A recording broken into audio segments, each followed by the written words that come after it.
ఆంధ్రప్రదేశ్ రాష్ట్ర ఎన్నికలు దగ్గర పడుతున్న తరుణంలో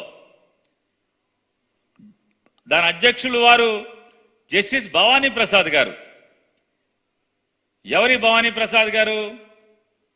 హైకోర్టు జడ్జిగా రిటైర్ అవ్వగానే చంద్రబాబు నాయుడు గారితో ఉన్నటువంటి సన్నిహిత సంబంధాలతో ఎలక్ట్రిసిటీ రెగ్యులేటరీ అథారిటీ చైర్మన్గా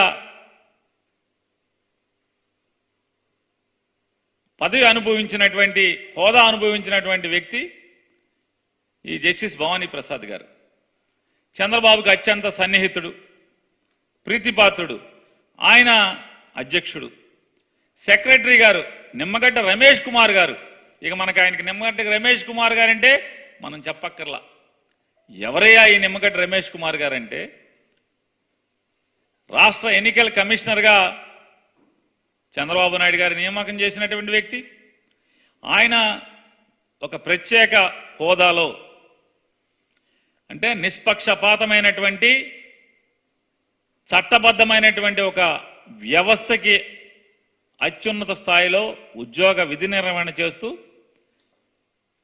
ఒక లాడ్జికి వెళ్ళి ఒక లాడ్జిలో 5 స్టార్ హోటల్లో సుజనా చౌదరి గారిని, భారతీయ జనతా పార్టీ నాయకులైనటువంటి సుజనా చౌదరి గారిని, అలాగే కామినేని శ్రీనివాస్ గారితో రహస్య సమాలోచనలు చేసినటువంటి నికార్సైన నిష్పక్షపాతమైనటువంటి వ్యక్తి. ఈయన సెక్రటరీ. ఇక లక్ష్మణ్ రెడ్డి వైఎస్ఆర్ కాంగ్రెస్ పార్టీలో విభేదించి 2 సార్లు పదవిచ్చి 3వసారి ఎక్స్టెన్షన్ ఆపితే ఆయన విభేదించి వైఎస్ఆర్ కాంగ్రెస్ పార్టీని, జగన్మోహన్ రెడ్డి గారి ప్రభుత్వాన్ని దూషణల పర్వం తెరతీసి చంద్రబాబు పంచన చేరి వీళ్ళ ముగ్గురు ఏర్పాటు చేసినటువంటి ఒక రాజకీయ ప్రేరేపిత సంస్థ సిటిజన్స్ ఫోరం ఫర్ డెమోక్రసీ. వీళ్ళు కోర్టులకు వేస్తారు. ఎక్కడెక్కడ కోర్టులకు వేస్తారు? సుప్రీంకోర్టుకి వేస్తారు, ఢిల్లీ హైకోర్టుకి వేస్తారు, మళ్ళీ ఆంధ్రప్రదేశ్ హైకోర్టుకి వేస్తారు. ఎవరయ్యా ఈ ప్లేడరీల కంటే? కపిల్ సిబల్ గారు. ఢిల్లీలో కోర్టు తలుపు తట్టాలంటే, కోర్టు మెట్టెక్కాలంటే లక్షల ఫీజులు తీసుకున్నటువంటి, వైట్ అమౌంట్ లక్షల ఫీజులు తీసుకునేటువంటి కపిల్ సిబాల్ గారు వీరికి అడ్వకేట్. అక్కడే కాదు, 3 కోర్టుల్లో కూడా, సుప్రీంకోర్టులో, ఢిల్లీ హైకోర్టులో, మళ్ళీ ఇక్కడ ఆంధ్రప్రదేశ్ హైకోర్టులో 3 చోట్ల పిటిషన్లు ఈ సంస్థ వేసి ఏం చెప్తుందా అంటే పెన్షన్లు ఇవ్వకూడదు జనాలకి, వాలంటీర్ల వ్యవస్థ ద్వారా పెన్షన్లు ఇవ్వకూడదు, ఇంటింటికి పెన్షన్లు ఇవ్వకూడదు. ఏం పోయే కాలమయ్యా అసలు ఇది? పెన్షన్ ఇస్తే ఓటేసేస్తారా?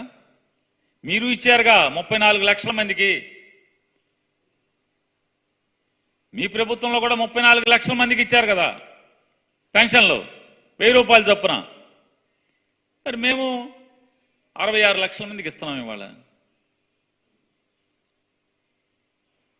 పెన్షన్ అంటే వాలంటీర్ల దగ్గర పెన్షన్ తీసుకున్నోడల్లా ఓటేసే లెక్క అయితే మీ అధికారం మాకెందుకు వస్తుంది? ఇవాళ అంటే మీరొక భయంలో ఉన్నారు.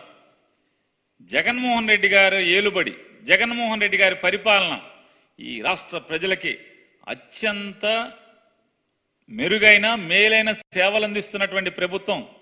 కాబట్టి ఈ సేవల్ని చెడగొడితే గానీ ఎంతో కొంత ఓట్లు రాలేమే అనేటువంటి దుర్మార్గమైనటువంటి ఆలోచనతో ఉండి వీళ్ళందరికంటే ఎప్పుడూ లేదు, నిమ్మగడ్డ రమేష్ కుమార్ గారికి, భవానీ ప్రసాద్ గారికి, వీళ్ళందరూ కూడా సామాజిక స్పృహ ఒకసారి పెరిగిపోయి election watch.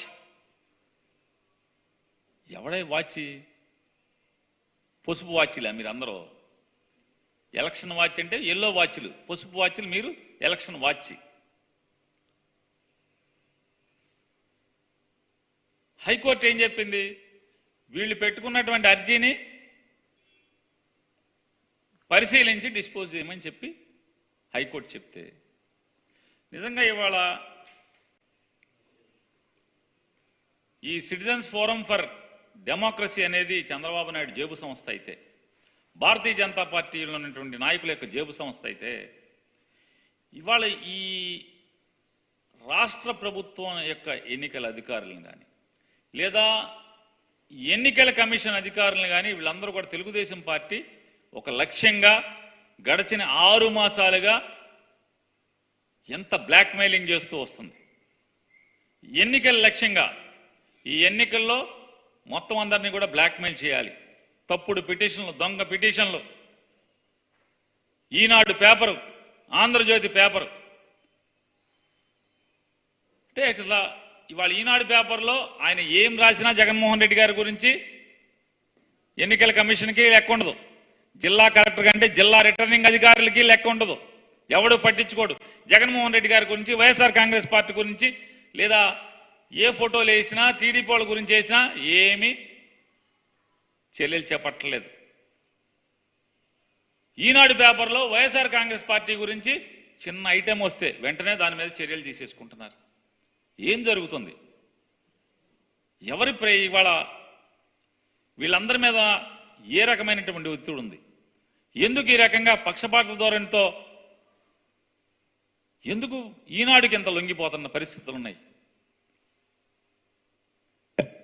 YSR Congress party ఆఫీస్కి జగన్మోహన్ రెడ్డి గారు, అంటే ఇది కేంద్ర కార్యాలయం, దీని మీద జగన్ గారి ఫోటో ఆఫీస్ మీద ఉందంట. ఈనాడు పేపర్లో రాజధానిలో కళ్ళు కనపడతలేదా అని రాస్తాడు. వెంటనే ఎన్నికల అధికారులు వచ్చి జగన్ గారి బొమ్మకి గుట్ట కప్పుతారు. వీళ్ళు అసలు ఇక్కడికి పక్కనే రోడ్డుకి అవతలేపు తెలుగుదేశం పార్టీ ఆఫీస్ ఉంటుంది, దాని మీద చంద్రబాబు నాయుడు ఫోటో ఉంటుంది, సైకిల్ ఉంటుంది, దానికి గుట్ట కప్పరు. ఈనాడు రాయుడు, వీళ్ళు గుట్ట కప్పరు. మళ్ళీ మేము వెళ్ళి ఎలక్షన్ కమిషన్కి ఏంట్రా బాబు ఏంటయ్యా ఇది, ఆ పక్కన ఆడిగో ఆఫీస్ ఏంటి, ఆడిది కప్పరేంటి, ఇది ఈనాడులో పడితే మాది కప్పటం ఏంటి? నారా చంద్రబాబు నాయుడు గారి భార్య భువనేశ్వర్ గారు పచ్చిగా ఎన్నికల మోడల్ కోడ్ ఆఫ్ కాండక్ట్ ని నిర్భయంగా ఆవిడ యథేచ్ఛగా ఆవిడ తూట్లు పొడుస్తుంటే గుండెల మీద సైకిల్ బ్యాడ్జీ పెట్టుకుని పోటీ చేస్తున్న అభ్యర్థుల్ని పక్కన పెట్టుకుని 3 లక్షల రూపాయల చెక్కు పంచిపెట్టడం అనేది మోడల్ కోడ్ ఆఫ్ కాండక్ట్ కింద వస్తుంది. ఎన్నికల్లో ఓటర్లని ప్రభావితం చేసి ప్రలోభ పెట్టేటువంటి చర్యలు ఆవిడ చేపడుతుంది అని చెప్పి రాష్ట్ర ఎన్నికల అధికారికి వైఎస్ఆర్ కాంగ్రెస్ పార్టీ అర్జీ ఇస్తే, పిటిషన్ ఇస్తే దాని మీద ఇంతవరకు ఆవిడకి నోటీస్ వెళ్ళలేదు, ఇంతవరకు ఆవిడని ప్రశ్నించలేదు. ఆవిడ ఊరూరు గుండెల మీద సైకిల్ బ్యాడ్జీ, తెలుగుదేశం బ్యాడ్జీ, పక్కన తెలుగుదేశం నాయకులు, 3 లక్షల రూపాయల చెక్కులు. ఎందుకు ఈనాడు రాయదు? మేము పిటిషన్ ఇచ్చినా ఎందుకు ఎన్నికల అధికారులు పట్టించుకోవట్లేదు?